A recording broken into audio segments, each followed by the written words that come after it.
사람을 낚는 기술, 레일 라운저 임정재 옮김, 사람을 낚는 기술. 30절 안 가본 길을 가보라. 뉴욕 가져오는 내가 뉴욕을 찾을 때마다 신신당부한다. 레일. 뉴욕에서는 지하철 타고 가는 사람들을 길을 묻지 마. 왜? 내가 노선 당도라도 당할까봐? 아니, 길을 물어도 소용없기 때문이야. 뉴욕 지하철 이용자들은 두 가지만을 알고 있어. 즉, 자신이 타는 역과 내리는 역, 그 밖의 지하철 노선 시스템에 대해서는 전혀 몰라. 새로운 사람을 사귈 때도 마찬가지다. 사람들은 대체로 자신의 관심사, 취미, 직업 등에 대해서만 잘 알고 있을 뿐이다. 다른 사람들의 관심사, 취미, 직업, 세계관 등에 대해서는 거의 문의한 수준이다. 그래서 새로운 사람을 사귀기란 매우 어려운 일이다. 내 친구 리타는 아직 미혼이다. 그녀는 볼링에 미쳐있다. 매주 수요일 밤 그녀는 친구들과 때를 지어서 볼링장을 설명하고 다닌다. 그녀는 늘 자신의 평균 점수와 최고 득점에 대해서만 말한다. 역시 미혼으로 짝을 찾고 있는 친구 월터는 래프팅에 빠져있다. 그는 입만 열면 래프팅에 적합한 강들과 좋은 래프팅 용품들에 대해서만 말한다. 나는 이 두 사람이 소개팅 자리에 나왔다고 상상해본다. 볼링을 즐기신다고요? 월트가 먼저 말을 끝낸다. 네, 볼링을 즐겨요. 리타는 새침한 미소를 지으며 볼링에 대한 질문이 더 나오기를 은근히 기다린다. 하지만 월트는 입도 빵긋하지 않는다. 애에서 실망감을 감추면서 리타가 입을 연다. 래프팅을 좋아하신다면서요? 네, 한창 래프팅에 미쳐 있습니다.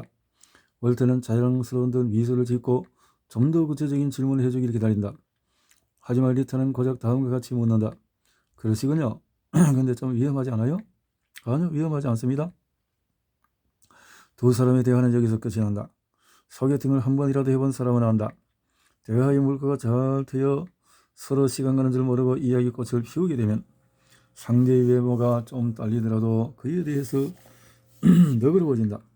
즉 상대에게 긍정적인 감정을 갖게 된다. 하지만 제 아무리 선남선녀가 만난다 하더라도 대화가 통하지 않으면 서로 두 번 다시 연락하지 않기에 이른다. 월터가 한 번이라도 볼링을 해봤으면 어땠을까? 리트가 한 번이라도 래프팅을 해봤다면? 그렇다면 얘기가 달라진다. 두 사람은 뭔가 함께 공유한 경험이 있는 사람답게 좋은 대화를 이끌어갈 수 있으리라. 서로 관심사가 틀리다는 이유 하나로 서로가 사귀었을 때 발휘되는 좋은 시너지 효과와 장점들이 묻힌다는 건 정말 안타까운 일이 아닐 수 없다. 이처럼 안타까운 자리를 구원해 줄 수 있는 효과적인 기술이 있다. 바로 색다른 활동을 경험해 보려는 것이다. 이를 통해서 당신은 다양한 관심사를 표현할 수 있고 세련된 문화인이라는 인상을 상대에게 심어줄 수 있다. 한 번도 생각해보지 못한 일을 경험해보라. 한 달에 4번 찾아오는 주말 가운데 단 한 번 당신이 즐기는 활동과는 동떨어진 전혀 다른 활동을 해보라. 주말마다 테니스를 치는가? 그렇다면 이번 주말에는 자전거 하이킹을 해보라. 주말마다 하이킹을 하는가? 그렇다면 이번 주말에는 한 번쯤 볼링을 쳐보라. 우표 전시회에 가보라. 체스 강연에 가보라. 열기구를 타보라. 동물원에 가서 조류들을 관찰해보라. 수영장에 가라. 뗏목을 타보라. 연을 날려보라. 왜? 언젠가 이 같은 당신의 경험이 당신을 멋진 사람으로 만들어줄 수 있기 때문이다. 그렇다고 모든 분야에서 전문가적인 경험을 하는 것은 아니다. 청색 리트머스 시험지를 산 용액에 넣으면 끝이 분홍색으로 변한다. 그런데 유리 슬라이드에 있는 한 방울의 산에 청색 리트머스 시험지를 담가보라. 여전히 끝은 분홍색으로 변한다. 예처럼 단 한 번 활동을 해도 그 활동에 대해서 많은 것을 알게 된다. 나아가 이 같은 활동을 얻은 피상적인 지식만으로도 이 같은 활동을 하는 사람들과의 대화를 막힘없이 이끌 수 있다. 이처럼 모든 분야에 질문할 내용을 피상적으로 알아들어 예상하지 못했던 화제가 나와도 항상 그렇듯이 당황할 일은 결코 없게 된다. 나는 공인받은 스쿠버 다이버가 아니다. 하지만 몇 년 전에 나는 리조트 다이브, 스쿠버 경험은 필요 없으며 단돈 $25라는 문구가 새겨진 홍보 책자를 우편으로 받은 적이 있다. 나는 즉시 신청했고 단 3시간 동안 나는 전문 스쿠버 다이버들의 지도 아래 최고의 집중 훈련을 받았다. 먼저 나는 수영장에서 속성 훈련을 받았다. 그 다음에 산소 탱크 부력 조절기, 중량 벨트를 착용한 상태에서 가까스로 일어선 다음에 다이빙 보트로 억지로 갔다. 흔들리는 보트에 앉아 마스크와 치네러미를 염소처럼 만지작거리면서 공연 다이버들이 서로에게 질문하는 대화를 들었다. 공연을 어디서 받으셨습니까? 어디에서 다이빙 하셨습니까? 난바선이 좋습니까? 암초가 좋습니까? 야간에 다이빙 한 적이 있습니까? 수중 사진을 찍고 있습니까? 사이버 다이빙도 하시나요? 바다 밑바닥에서 버틴 가장 오랜 시간은 어느 정도입니까? 잠수병을 앓은 적이 있습니까?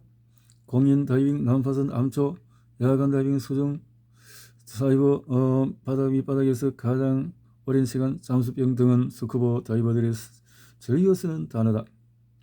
그 후에 나는 스쿠버 다이빙에 대해서 누구와도 막힘없이 대화를 나눈다. 다이버들을 만날 때마다 나는 적절한 질문을 하고 말하기에 적합한 화제를 꺼낸다. 그들과 이야기할 때면은 다이빙에 대한 내 지식을 계속 늘어나간다. 처음 화제를 꺼내기 어려울 뻔 대화의 물꼬만 트이면 언제나 대화는 자연스럽게 흘러간다. 또한 명심할 것이 하나 있다. 어떤 경우에도 상대의 관심사를 폄하하는 듯한 질문을 해서는 안 된다는 것이다. 다이빙을 즐기신다고요? 대체 그 위험한 짓을 왜 하시나요? 이 같은 질문은 절대 해서는 안 된다. 다이빙을 하신다면서요? 정말 부러워요. 저처럼 겁이 많은 사람도 다이빙을 할 수 있을까요? 한 가지 더 명심하라. 상대의 관심사에 대해서 아는 것이 전혀 없을 때는 당신도 정말 그 일을 하고 싶은데 어떻게 해야 할지 방법을 모르겠다는 식으로 대화를 진행해야 한다. 무릇 전문가들은 상대가 초보자처럼 굴 때 정말 신바람이 나는 법이다. 앞에서도 말한 바와 같이 무릇 상대를 사로잡는 사람들의 대화는 어디에서 끝이 날지 모른다. 스쿠버 다이빙에서 시작해서 화제가 테니스, 우표수지, 조류관찰 등으로 발전해 나갈 가능성이 얼마든지 있다. 정말 멋지지 않은가? 자, 37. 상대의 직업에 대해서 정보를 얻어라. 상대의 취미보다도 더욱 곤란하고 곤혹스럽게 만드는 것은 상대의 전문 직업이다. 나는 지금 어떤 모임에서 소개받은 컴퓨터 데이터베이스 관리 직종에 종사하는 두 사람을 잊지 못한다. 그들은 내가 막 자리에 앉을 무렵에 도메인 관련 연산이 안전 표현에만 제한될 경우에는 뭐뭐와 같지 않죠? 라고 말하고 있었다. 나는 자리에 앉아서 할 말을 잃었다. 그리고 불길한 희감에 휩싸였다. 사실 그때까지 나는 마우스가 털이 난 징그러운 동물인 줄로만 알았고 윈도란 커튼이 달려있는 창문이라고만 생각했다. 웹이라고 하면은 거미가 다른 곤충을 잡기 위해 만든 거미줄이라고만 알고 있었으니 말이다. 하지만 어떻게든 그들과 대화를 나눠야 했다. 그들은 내게 중요한 컨설팅 업무를 제공할 수 있는 잠재 클라이언트들이었기 때문이다. 나는 솔직하게 말했다. 컴퓨터와 IT 산업에 대해서 아는 게 전혀 없노라고. 그런 다음에 부탁했다. 저 같은 문외한이 컴퓨터 전문가와 대화를 나눌 때 알고 있으면 좋은 것들에 대해서 얘기해 주시지 않겠어요? 그들은 내 솔직함을 마음에 들어 했다. 그리고 친절하게 내게 몇 가지 컴퓨터 전문 용어들을 얘기해 주었다. 그리고 언젠가 나는 컴퓨터 전문가들 모임에서 강연할 기회를 가졌는데 효과는 매우 좋았다. 나는 그때 이미 어떤 레이드 레벨을 사용하겠습니까? 라는 질문과 데이터 웨어 하우징 제품은 무엇입니까? 라는 질문으로 무장되어 있었기 때문이다. 그 당시 깨달은 점이 하나 있다. 어떤 전문가 그룹과도 대화를 시작할 때는 몇 가지 질문만으로도 충분하다는 사실 말이다.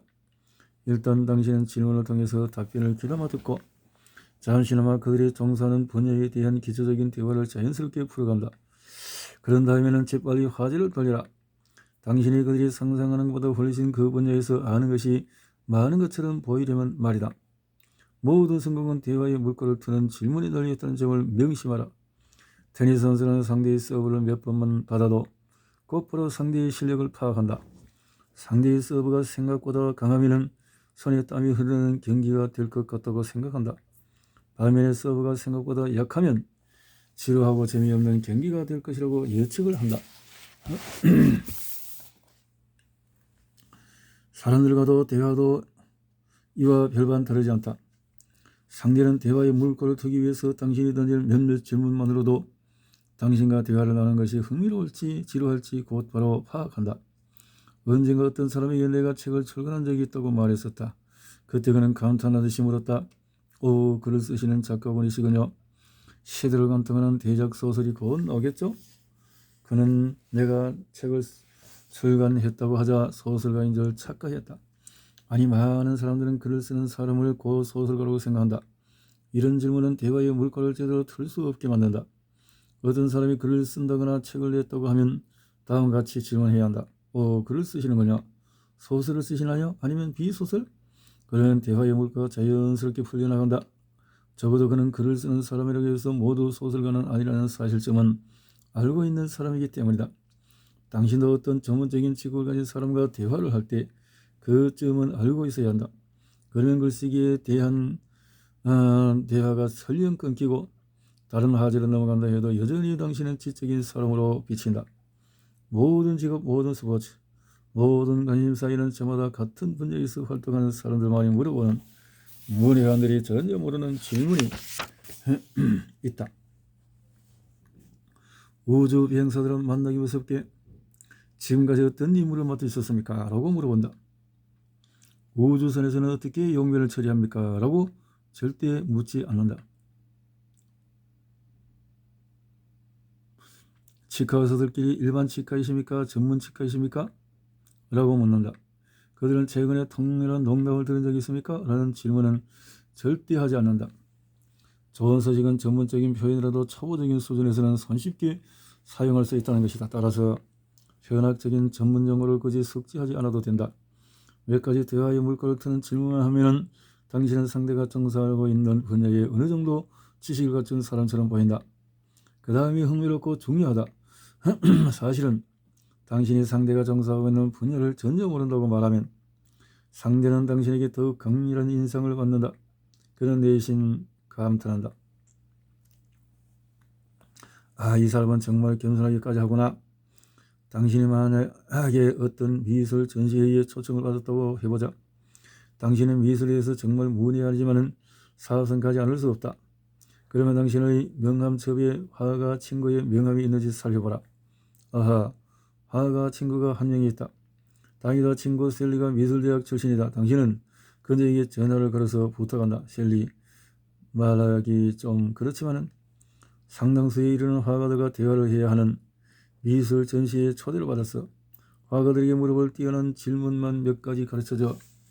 셀리는 당신의 부탁을 조금쯤 이상하게 여길 수도 있겠지만은 당신의 적극적인 자세에 깊은 인상을 받는다. 그러면 화가들에게 무엇으로 작업을 하냐고 물어봐. 무엇으로 라니? 화가들끼리는 처음 만나면 서로 아크릴로 작업하는가? 유화 물감으로 작업하는가? 수초로 작업하는가? 표현으로 작업하는가에 대해 물어보곤 하지. 그렇구나. 절대로 작품을 설명해 달라고 하지 마. 그들은 자신들의 작품이 말로는 설명될 수 없다고 생각하거든. 알았어? 그리고 작품이 전시되어 있냐고 물어보지 마. 아니, 그건 왜? 정말 상처를 받을 수 있거든. 작품을 어디에서도 볼 수 있을까요? 라고 물어봐. 전시회장이 전시되어 있지 않을 경우에 자신의 작업실에 늘 초대해서 작품을 구입하게 할 수 있거든. 인간관계에 성공한 사람들은 전문 용어를 제 언어처럼 활용한다. 왜 전문 용어를 사용해야 하는가? 그것을 활용하면 당신도 전문 직종에 관련되어 있는 사람처럼 보이기 때문이다. 그것을 어떻게 배우는가? 전문 용어를 사용하는 친구에게 부탁하면 대화에 필요한 몇 가지 물꼬를 트는 질문을 배우게 된다. 질문은 몇 개 되지 않는데 그 보상은 엄청나다. 38. 자신을 낮추고 상대를 높여라. 자전거를 탄 신문배로원이 당신 집 앞에 조간 신문을 던져놓고 지나간다. 당신은 그 앞을 따르면서 세상에 무슨 일이 벌어졌는지 소파에 앉아서 편안하게 보고 있다. 당신의 아침은 이렇게 시작된다. 당신은 가장 먼저 면을 읽는가? 국제면, 정치면, 문화면, 스포츠면 어느 면을 먼저 읽어도 상관없다. 다만 바쁜 당신은 배달된 그날 신문을 처음부터 끝까지 한 자도 빠뜨리지 않고 읽을 시간이 없다. 따라서 오늘 배달된 신문 지면 가운데 국제면을 가장 먼저 읽었다면 그 다음 날에는 정치면부터 읽어라. 그 다음 날은 문화면부터 읽어라. 이렇게 전날 미처 읽지 못한 면부터 다시 하루를 시작하라. 그래야만 당신의 세계고가 돌아가는 다양한 상황, 시시콜콜한 이야기까지 알 수 있게 된다. 그래야만 세상 사람들과 어떤 주제에 대해서 막힘없이 대화를 나눌 수 있다. 언제나 일면머리 기사만 알고 있는 사람은 상대를 잘 사로잡을 수 없다. 지중해를 오가는 크루즈에서 일할 때 승객들이 승무원들에게 다음과 같은 질문하면 정말 안타까운 마음을 금할 길이 없다. 이 보트에서 얼마나 오랫동안 일했나요? 크루즈는 보트가 아니다. 보트라는 단어를 듣는 순간에 승무원들은 자괴감을 갖고 만다. 그리고 상대가 얼마나 크루즈에 대해서 알고 있는 게 없는지 안타까워하며 애써 그를 잊어버리려고 한다. 적절한 단어 선택은 새로운 상대와의 만남에서 기적과도 같은 효과를 불러올 수 있다. 매력적인 승객들은 크루즈 선장에게 이렇게 질문한다. 이처럼 대단한 배의 선장은 언제 드셨나요? 이처럼 대단한 배를 과거에 지휘하신 적이 또 있나요? 그러면 선장은 시간 가는 줄 모르고 승객에게 열정적으로 자신의 해군 경력을 설명해 준다. 그리고 항해가 끝날 때까지 그 승객은 선장이 주관하는 파티에서 VIP 대접을 받는다. 선장, 지휘라는 탁월한 단어 선택이 가져온 결과다. 반면에 다음과 같은 질문하는 승객에 대해서는 그 어떤 혜택도 주지 않는다. 선장이 되신 지 얼마나 되셨습니까? 처음에는 어떤 배를 운전하셨나요? 어떤 운전을 하셨나요? 인생에서 당신이 만날 새로운 상대는 일면머리 기사에서만 관심 있는 게 아니다. 맨 마지막 면 오늘의 운세란 당신은 당신의 인생에 결정적인 영향을 끼칠 사람을 만날 수 있다는 점을 잊지 마라. 한 가지 더 있다. 당신이 일주일 후 참석해야 할 모임이 어떤 특정한 직종에 전수하는 사람들의 모임이라면 주간지를 읽어봐라. 세상에는 특정한 직업을 위한 다양한 잡지가 발행된다. 이코노미스트를 위한 잡지, 양돈업자를 위한 잡지, 트럭 운전사를 위한 잡지 등등 최근 일주일 내에 발행된 잡지 하나 사서 집중 탐독하면 그들이 어떤 고민을 하고 있는지, 어떤 것을 원하고 어떤 것을 발전시켜 나가는지 등에 대해 속속들이 알 수 있다. 지하철을 타고 퇴근할 때 당신 주위를 둘러보라. 매력적인 웃음과 미소를 짓고 있는 사람들은 어김없이 신문이나 잡지, 책을 등을 읽고 있을 것이다.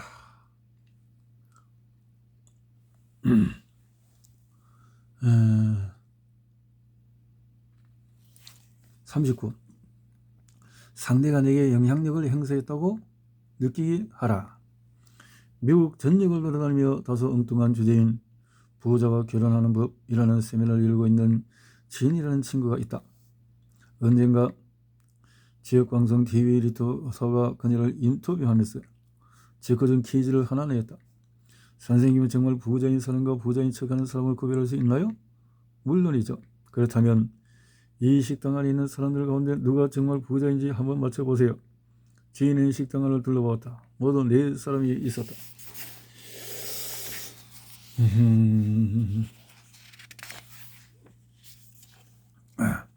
한 사람은 런던 고급 형복점에 맞춘 듯한 최고의 정장을 차려 입고 있었다.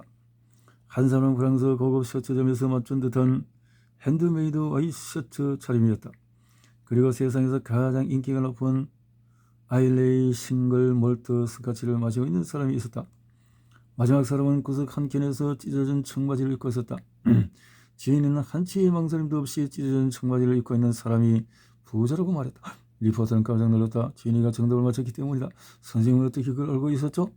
새 옷을 입고 갓비스미 위스키를 마신 사람들은 뭔가 불편한 표정이거나 자신에게 맞지 않는 옷을 입고 생전 처음 보는 술을 마시고 있기 때문이겠죠. 하지만 구석에 있는 저 사람은 마치 낡은 지폐처럼 편안해 보입니다. 낡은 돈처럼 움직이는 사람이 있고 새 돈처럼 움직이는 사람이 있고 돈이 전혀 없는 것처럼 움직이는 사람이 있죠. 지금 당신 앞에 있는 상대를 눈여겨보라. 그리고 상대가 똑같은 행동을 하라. 상대가 찻잔을 드는 새끼손가락을 펼치고 있으면 당신도 찻잔을 들 때 새끼손가락을 펼치라. 상대는 자신과 똑같은 행동을 하는 사람을 편안하게 여긴다. 자신과 똑같은 행동을 하면 마치 자기가 상대에게 어떤 영향력을 행사했다고 느끼며 좋아한다. 당신 앞에 있는 사람이 당신의 무용 선생인 것처럼 대하라. 그는 재즈 음악에 맞춰서 춤을 추는 사람인가? 나이트클럽에서 신나게 춤을 추는 사람인가? 상대의 움직임을 자세히 살피고 그 스타일을 모방하라.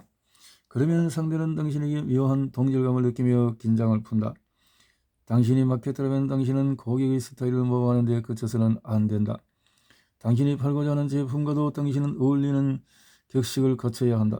예를 들어 존 도덕과 같은 몸집을 보이며 거리를 지나가는 사람들에게 빠르고 은밀하게 접근해서 기름진 손수건에 쌓인 금붙이들을 펼친다면 상대는 당신을 경찰에게 넘길 것이다. 하지만 고급한 티파니 상에서 세련된 옷차림의 직원이 금바지를 꺼내 놓는다면 어떤가? 당신이 팔고자 하는 제품과 어울리는 격식을 갖추라는 의미가 바로 여기에 있다. 고객은 당신의 제품만을 구매하는 것이 아니다. 당신 또한 고객이 구매하는 제품의 일부인 것이다. 자신도 그렇다는 거죠.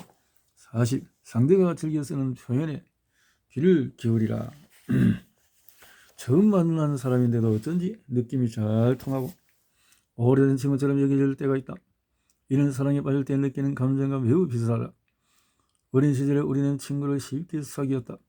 친구들은 대부분 같은 동네에서 성장했으며 서로 속속들이 아는 것이 많았고 정말이 잘 통했다. 그리고 세월이 흘렀다. 우리는 나이를 먹었다. 다른 곳으로 이사를 간 친구들도 있고 시간이 지날수록 점점 서로의 관계가 멀어진 친구들도 있다. 성인으로서 살아가는 배경, 경험, 인생의 목표, 라이프 스타일은 놀랄 만큼 달라졌다. 따라서 이제는 잘 통하지 않는다. 원할 때마다 모든 사람이 서로 잘 통하게 만들어주는 마법과도 같은 서핑보드를 갖는 것처럼 멋진 일이 어디에 있을까? 여기 만나는 모든 사람과 곧바로 돈독한 관계를 맺게 해주는 장치가 있다.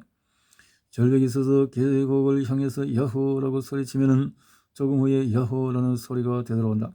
나는 이 기술을 메아리치기라고 부른다. 산에서처럼 당신은 상대의 정확한 말을 메아리로 돌려주면 되기 때문이다. 같은 유럽 국가 출신일지라도 서로 사용하는 언어가 조금씩 다르다. 예를 들어 이탈리아의 경우에 남부 시실리 사람들은 북부 이탈리아 사람이 이해하기 어려운 방언으로 말한다. 내가 이탈리아 식당에서 직접 겪었던 일이다.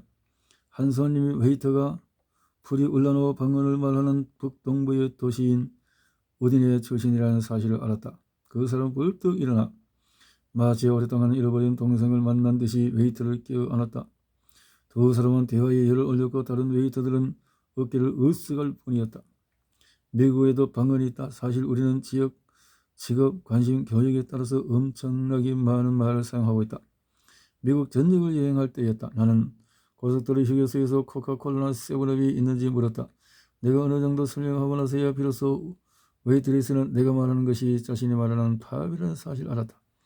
영어를 사용하는 지역이 너무나 넓은 까닭에 미국인들은 내가 만났던 세계 어느 나라 언어보다도 단어 선택폭이 상당히 넓었다. 가족끼리 서로 알아듣는 말을 한다. 친구들과도 같은 말을 사용하고 한 회사에 다니는 사람들이나 클럽 회원들도 서로 알아듣는 말을 한다. 당신이 만나는 모든 사람은 다른 사람들과 자신들이 무의식적으로 구별하는 자신만의 언어를 갖고 있다. 단어는 하나같이 영어이지만 그것이 지역마다 다르고 산업마다 다르고 심지어 가족끼리도 다르다. 상대와 좀 더 효과적으로 소통하는 기술아. 누군가에게 당신도 그 사람과 비슷하다고 무의식적인 느낌을 주고자 할 때는 당신의 말이 아닌 상대의 말을 이용하라. 갓난아기가 있어 안전을 최우선으로 생각한다는 젊은 엄마에게 차를 판매한다고 생각해보자. 차량의 안전 기능을 설명할 때 그녀의 말로 하라. 당신의 자녀들에게 하는 말로 하지 마라. 심지어 판매 매뉴얼에 나와 있는 어린이 보호 잠금 장치라는 말도 하지 마라. 그저기는 운전자의 제어 장치를 인해서 아이는 창문을 열 수 없습니다 라고 말하라. 그리고 갓난아이를 위해서 보호 잠금 장치라고 말해라. 당신의 입에서 갓난아이라는 말을 들으면 그녀는 당신을 가족처럼 느낀다. 그녀의 친척들도 자신의 자녀를 갓난아이라고 부르기 때문이다. 그 모든 말에 대해서 이렇게 하라. 그녀가 무심결에 자신의 아이를 말썽쟁이라고 표현했다면 당신은 갓난아기라는 표현 대신에 말썽쟁이라는 표현을 적극 활용하라. 요트를 갖고 있는 사람과 말을 할 때는 요트를 보트 또는 배라고 표현해서는 안 된다. 언제나 요트라고 정확하게 표현하라. 만일 요트를 갖고 있는 사람이 자신의 요트를 사랑스러운 그녀라는 애칭으로 부를 수도 있다. 그럴 때는 상대의 애칭을 존중하여 적절하게 그녀라는 표현을 활용하라. 그러면 상대는 당신을 정말 친밀감 있는 존재로 느낄 것이다. 같다 라는 의미도 다양한 표현으로 쓰임에 유의하라. 고양이를 좋아하는 사람은 고양이를 갖고 있다라고 표현한다. 하지만 말을 좋아하는 사람은 말을 소유한다라고 말한다. 물고기를 좋아하는 사람은 물고기를 간직한다라고 말한다. 이처럼 간단하고 쉬운 방법 하나가 상대와의 거리를 엄청나게 빠른 시간에 엄청나게 좁힐 수 있다. 내 친구 필과 나는 어떤 파티에서 몇몇 사람과 대화를 나누고 있었다. 그 중에 한 여성이 얼마 전에 구입한 새로운 스키 별장에 대해 은근히 자랑했다. 그녀는 산중에 있는 자신의 별장으로 친구들을 초대할 날을 잔뜩 기대하고 있었다. 필이 감탄하며 말했다. 정말 대단하시네요. 그런데 선생님이 갖고 계신 오두막집의 위치가 정확하게 어떻게 되죠? 순간 그 여성의 얼굴에서 핏기가 가셨다. 필이 그 여성의 별장에 초대될 날은 결코 오지 않을 터였다. 나는 대화가 끝났을 때 필에게 속삭였다. 필, 별장을 오두막집이라고 표현하면 어떻게? 별장 주인이 얼마나 기분이 나빴겠니? 필은 억울하다는 듯이 내게 항의했다. 기분 나빴다니? 그게 무슨 말이야? 오두막집은 정말이지 아름다운 편이거든. 우리 가족이 오두막집은 매사추세츠에 있는 케이프 코드에 있고, 나는 오두막집이라는 단어와 그 관련된 것, 그리고 오두막집이 주는 기쁨과 추억을 누리면서 자라서 잘났다. 필, 오두막집이라는 표현이 내게는 각별한 추억을 불러일으키는 아름다운 공간이란 뜻일지 모르지만 확실히 그 여성은 별장이라는 단어를 좋아한단 말이야. 사무용 가구를 판매하는 벤이라는 친구가 있다. 그녀는 출판사, 광고회사, 방송국 그리고 몇몇 변호사를 고객으로 두고 있다. 따라서 그녀는 똑같은 사무용 가구를 넣고 고객에 따라서 다양한 번호로 표현한다. 출판사용 가구, 광고회사용 가구, 방송국용 가구, 변호사 사무실용 가구 등등. 내 고객들은 자신의 직업에 대해서 자긍심이 높다. 따라서 가구를 판매하려면 그들이 사용하는 표현을 똑같이 나도 따라해야지. 메아리치기는 상대를 강력하게 사로잡는 언어 기술이다. 상대가 애착을 갖고 있는 명사, 동사, 전치사, 형용사 등을 귀담아 듣고 그대로 따라하라. 당신의 입에서 이들 단어가 나오면 상대는 당신이 자신의 가치, 자세, 관심, 기대감을 공유하고 있다고 생각한다. 다음 퀴즈를 풀어보자. 약사에게 당신이 묻는다. 약국에서 일한 지가 얼마나 되셨어요? 이 질문에 무엇이 잘못되었는가? 전혀 모르겠다면 잘못된 것은 드럭스토어라는 단어다. 약사들은 이 단어를 무엇이 싫어한다. 약국이 단순히 물건을 파는 유통상점이 아니라는 생각 때문이다. 약사들은 파머시라는 표현을 선호한다. 레슬리라는 친한 친구가 있다. 그녀는 휠체어를 타고 다닌다. 그녀는 사람들이 불구절한 말을 할 때마다 움찔을 든다고 털어놓았다. 레슬리는 그 말을 들으면 자신이 완전하지 못하다는 생각이 든다고 말했다. 그리고 그녀는 설득력 있게 설명했다. 장애를 가진 우리도 같은 사람도 다른 장애가 없는 사람과 똑같고 생각해. 장애가 없는 사람들도 우리처럼 많은 짐을 가지고 인생을 살아가는데 우리는 한 가지를 더 지고 있을 뿐이야. 바로 장애라는 거지. 이는 간단하고도 효과적이다. 상대에 대한 존경을 보여주고 그들과 가깝다는 사실을 보여주려면 상대의 말에 메아리처럼 따라하라. 그러면 당신은 재치 있고 어려움에 빠지지 않는 사람으로 여겨진다.